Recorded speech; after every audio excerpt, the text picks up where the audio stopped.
Welcome to the war. So I know what you're probably thinking if you watched my last video. This doesn't look particularly Celtic. But on a life note, I'm soon to be moving house and was doing some packing the other day and uncovered my old, it's not that old, but a Pegasus Bridge table that I built some time ago when I lived in California. And I decided to put it out on the table and have a quick game of bolt action on it. Two 1,000-point forces, British paras, and with some support, and some Germans. So I'll get to the forces in a moment, but I think most people usually like looking at this table. I'll put some links in the notes to the building blog that I created for it. Full caveat, it's taken a little bit of wear and tear. You can see here some broken parts, and this mat is not meant to be here. This is my Cruel Seas mat, but I had a board that was kind of, I had some water effect on it, but it sort of warped over time. So just for now, I'm gonna just use this real quick. It's not perfect.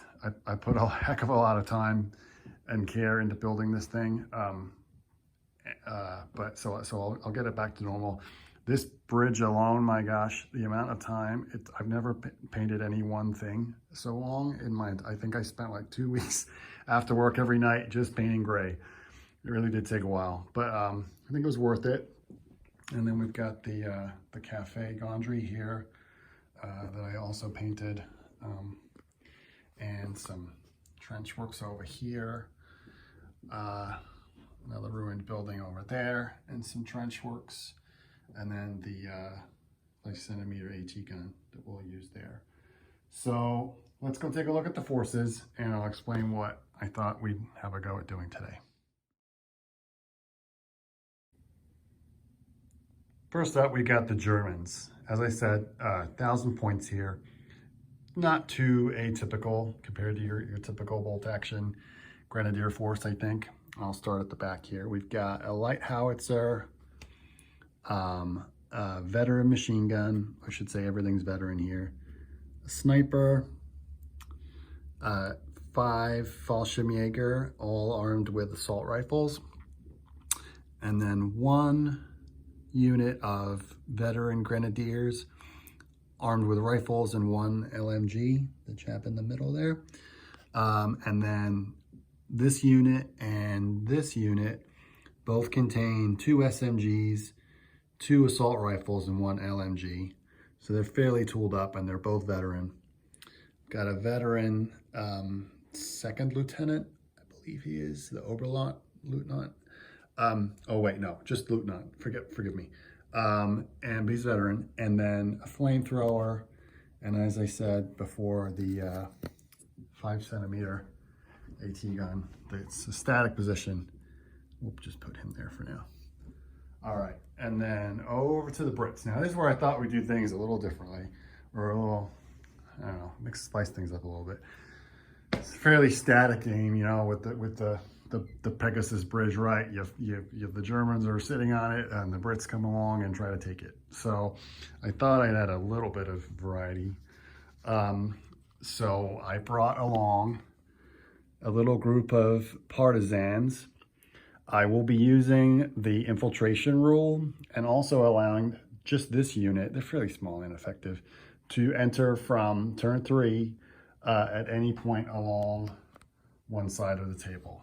And then I also brought 5 commandos, 2 of them armed with SMGs. And I figured they'll also be flanking, but will not have the full infiltration. They'll come in with the -1 order. Then we've got an MMG here, 2 Jeeps with single machine guns. What's that? A 6-pounder, light howitzer. That guy's dabbing. How about that? A Piet, command team, light mortar team, and 2 units, each containing an LMG and 4 SMGs. So we'll see what shakes out here on the table. I'm gonna play it Again, this is my preference. Germans are all going to be deployed across wherever they want to be on the table. They'll all have one pin on them. We'll play the night fight rules. I love bolt action night fight rules. They're just really fun. And then we'll have the Brits come on from this table end, with the exception of the commandos who will flank and the partisans who will flank. All right, let's get everything deployed and see what we look like. Okay, the Germans have deployed. We've got one of the more tooled up teams of veteran grenadiers in this trench. In the ruined building here, I have the sniper. The flamethrower is behind the building, not in the building. As I said before, I've got the 5-centimeter AT gun over here. And then on the bridge itself, I tucked the MMG for the Germans in there. In that building, I've got the 5 Fallschirmjäger up here. The rifle and 1 LMG equipped grenadiers are back over in this trench. And then here we've got the light howitzer in the dining area or the patio of the Café Gondry. And I've left them outside just as markers, but inside the building we've got another unit of the tooled up grenadiers and the HQ unit. So we'll have the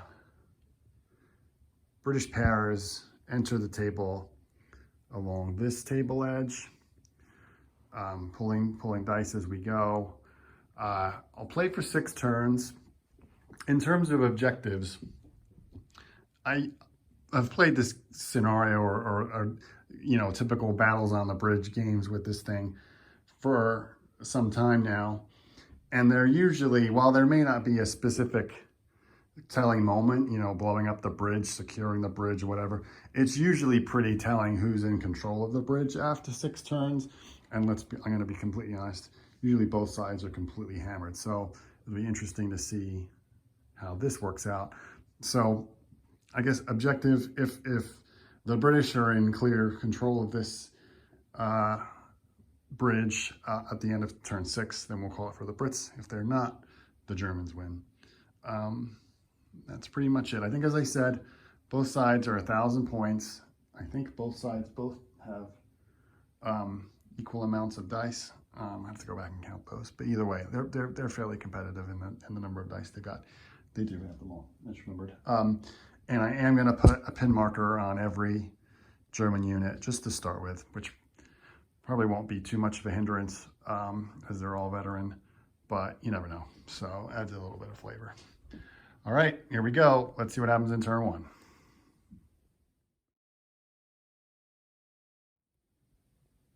Turn 1 is over. I usually say with bolt action, the first couple of turns can sometimes be a little quiet, a little unpredictable, or not, a little, lackadaisical.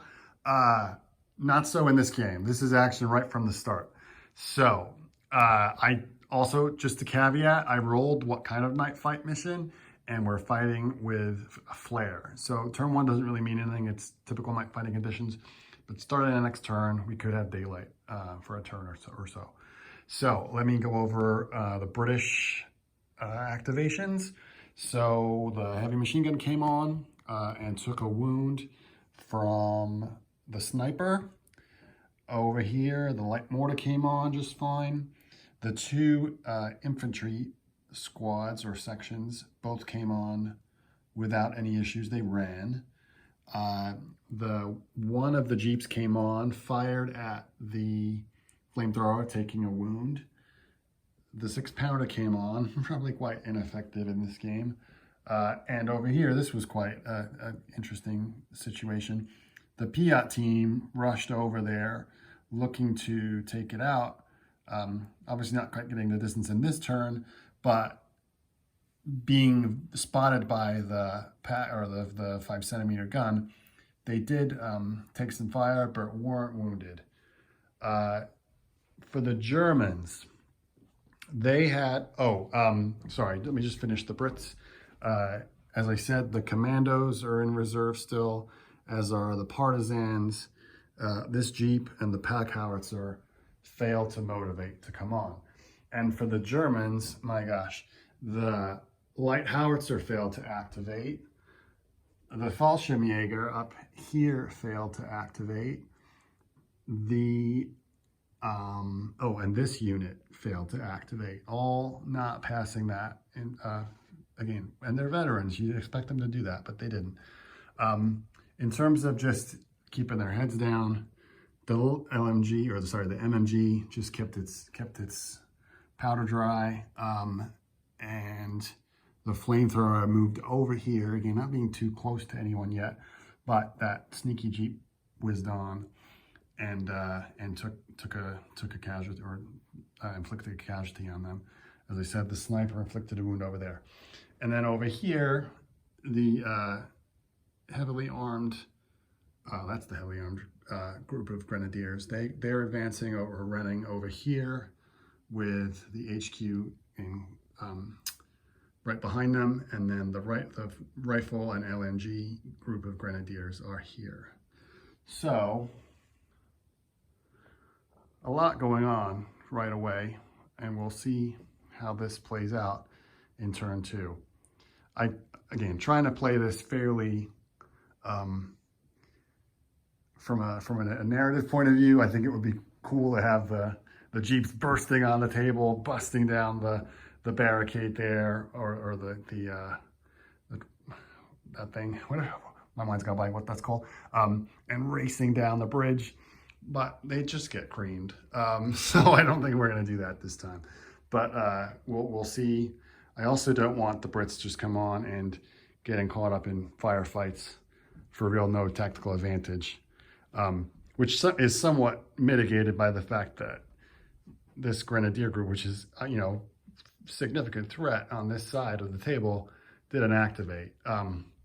They got a good defensive position though, so they can definitely hold out or hold their own for a little while. They're still fairly, I think, the 2 units here are the big assault threat, and they're still pretty far away from them. I would not like to be the flamethrower in the next turn. He's got a big target on him, but we'll see how this plays out. So what I love about bolt action is you never know what's going to happen next, and that first dice roll is going to be pretty critical coming out here. But first, let's see if we have daylight in the next turn. Okay, on to the next turn. Thanks. Turn 2, not so many failed activations this turn, but still some meaningful casualties were taken, I think, on both sides. Where do we start? So let's just put this down quick. The medium machine gun and the light mortar were both ineffective. The heavy machine gun fired at the grenadier team or unit here, but they were, while they were able to inflict a pen, they didn't do any damage. Likewise for the mortar, trying to range in on the medium machine gun in the building, that didn't work. The sniper, this is pretty probably unconventional. Oh, I should have mentioned, if you couldn't have told already, a flare did go up, so it was normal daylight conditions, which actually left the British lieutenant in clear sight of the sniper. I even contemplated having the sniper rush out and assault him, figuring you get 2 swings rather than 1, but I figured it would make more sense to shoot. He shot, and he was able to take out the commander himself, leaving the other man on his own, who then elected to run over and assault the flamethrower, which was already down. It failed its activation, and that guy eliminated the flamethrower. This Jeep actually failed its rally, or its motivation. I should say in most cases, don't pay attention to what facing the dice says, because I don't always. I just put them down to remember they've activated. Over here, I'll get back over there. But the AT gun took a shot at the other AT gun was able to inflict a pin. This AT gun, forgive me, I know this is a mess. There's a complete swirl of things going on here. The Piat attacked the AT gun, or took a casualty from the AT gun. It then assaulted it, causing one wound, but then ultimately killing or dying. So some result, the AT gun has 2 pins on it. The other Jeep was able to enter the table and fired at the Grenadier unit, as well as this unit of Paras, who I think they took out 4 in total of that unit. 5 actually. What cinematic shot here? This, the Paras, or the Fallschirmjäger, I should say, were able to unpin, start coming down the stairs here, firing shots as they, or intending to fire shots in the next turn, I should say, they ran.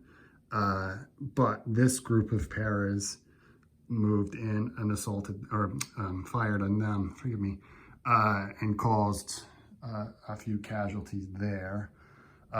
So as you can see, there's a heck of a lot going on around the bridge right now, or the entrance to the bridge on this side. Over here, again, quite cinematic. All of the the Grenadiers are rushing on to the bridge. Still some distance, as you can see, not being too cautious just yet. But the HQ is staying behind, just in case anyone sneaks around the sides. Wink, wink. And the howitzer just moved out because I realized it wasn't really in line of sight of anything useful. Over here, you can see the pack howitzer again failed its its rally or orders test to come on the table. We're not bringing them on until next turn, and we're not bringing them on until next turn. So casualties for the British right now is the Piat and the Lieutenant. And for the Germans, we've got the Flamethrower, 3 Fallschirmjäger, 4 guys, doesn't add up, but okay, 4 guys from that Grenadier unit at the front, and 1 guy off of the 5cm AT gun. Okay, whew, there's a lot going on. We'll get on with turn 3. I think the British are in quite a commanding position here, at least. They certainly outnumber everyone, as you'd expect, and now I think everyone's going to have a big assault fest. But look, in the foreground, at the Paras, while back here we can see the Germans imminently racing across the table, across the bridge. Let's see what happens in turn 3. Turn 3, and the overall British mentality here is stick to the mission. They didn't get sidetracked by a lot of the speed bumps along the way, as it were, but they started to make it on the bridge. It's also got to be said, this area of the battle has more flares than Studio 54. We had another flare go up, so full visibility for everybody. On this side, the AT gun did pretty much nothing, fairly ineffective. The pack howitzer finally came on with a good sight down the bridge. The light mortar tried to sight in or take a shot at the MG in the building in the background there, to no avail. The machine gun, I can't remember what the machine gun did, but it was completely ineffective. Over here, this is where I think some of the rules of bolt action are a little bit unrealistic. But this guy who saw his commander sniped right in front of his eyes went on to, in the previous turn, eliminate a flamethrower, and in this turn eliminated a sniper. So he's going to town with the assaults there. This group of Grenadiers failed to motivate, and in fact took another pin but they did yes, they did that. And then in the building here, the LMG opened up on one of the the MMG opened up on one of the Jeeps, taking that out. As I said, the core of the British force stuck to the plan, take the bridge. So now you can see that the left-hand side has a fairly commanding presence of Paras. The middle, a group came on. However, they did take a couple of pins from the guys down there, and I think someone else took a shot at them. Forgive me, I don't remember who. The Jeep raced, or the remaining Jeep raced onto the bridge.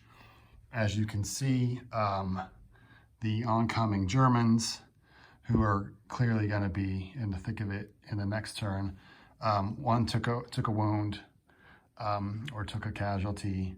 The other group, I think, staying pretty close to good cover here, hasn't taken any damage yet. Commanders, again, still just holding back, and the howitzer trying to sight in on that group of Paras to no avail. So there we go for turn 3. In terms of casualties, they're starting them out. We are going to see the commandos and the partisans come on in the next turn. Oh, but the one group of British Paras did take several casualties from this group of well-equipped grenadiers on the bridge. But as I said, they did lose a Jeep. And the Germans, yeah, they lost the Fallschirmjäger. Oh, it was the Fallschirmjäger who did some casualties too in an assault. But yeah, the flamethrower is gone, the sniper is gone, a small group of the grenadiers is gone, as well as those couple of guys too. So let's proceed to turn 4.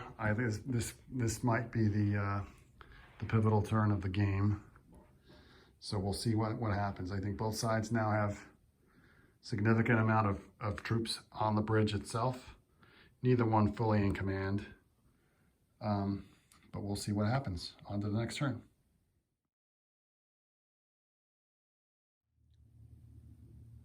Okay, turn 4, and both forces are really starting to get worn down. Probably the biggest outcome of this turn was this unit of grenadiers failed their pin check and wasn't able to do anything, which seriously hampered, I feel, the rest of the force, because we've only got one squad here of Paras on the bridge, only has 2 guys left. That unit of grenadiers was able to eliminate the Jeep that was on the bridge, but we do see this unit of Paras here, and there's a couple of them just sneaking around that side, who are in a pretty good position here. So outside of that, this unit of grenadiers, I think was able to inflict a couple of casualties, but took one and took another pin from the partisans who entered the table here. The commandos failed their morale check to come on, or their order test. The machine gun and the mortar both poured fire into the medium machine gun in this building, which inflicted a casualty, and with only 2 people left, I took a gamble, again, looking aggressively, to have them charge down the stairs and assault the last 2 Paras, but it didn't pay off. All the artillery for this game, I should have said this, another flare went up, so full visibility. This howitzer and the German howitzer, light howitzer, both did absolutely nothing. The 6-pounder here took a pop at the AT gun here, again ineffective, and that AT gun took a pop at the unit over there. I think they did actually remove 1 guy or 1 rifle from there. So I'm guessing this next turn is probably going to be it in some respect. Let's see how the order tests fare, and if we go for a turn after that. Could still go either way. The Germans definitely have more troops on the board. We'll see what happens.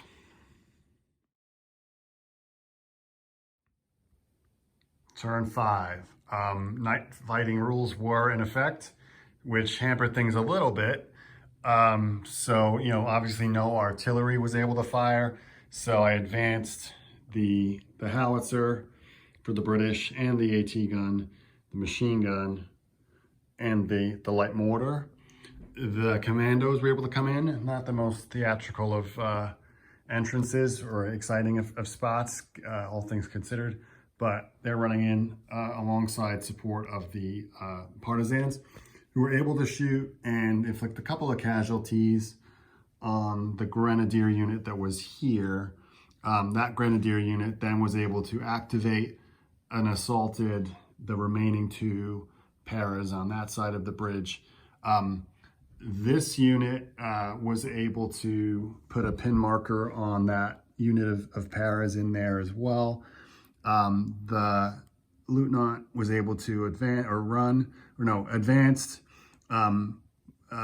fired into that unit, adding another pin, and then gave his snap to it, or you men to attention order, causing the grenadier unit that was on the bridge to assault the now heavily pinned paras to no avail. I think they lost a couple, but ultimately the Germans lost the combat and were removed.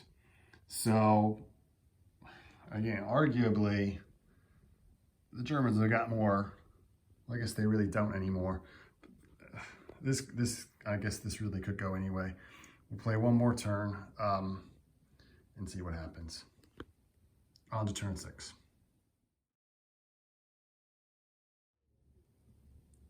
What a finish. I've never had a game like this. So the British have the partisans, the commandos, the light mortar, the machine gun, albeit with one wound left, the pack howitzer, and the AT gun, all still on the table, all able and ready to fight at the end of turn 6. However, they have nobody on the bridge. The Germans were able to hold. So, given what I'd said about conditions of the game, whilst normally if I was just, again, I don't play by myself, but playing to an audience, as it were, I'd probably just play another turn and see how this netted out. But rules are rules, and I think bolt action is quite good, quite specific about turn endings.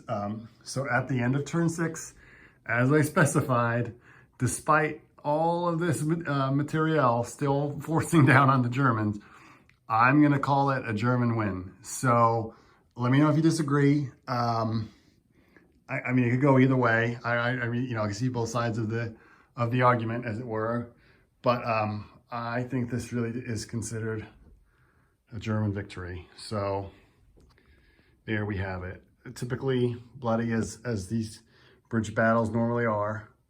A little disappointed that with battles like this, large chunks of the table, like this end of the table, rarely gets used. No one ever gets across that bridge. But it was a fun game.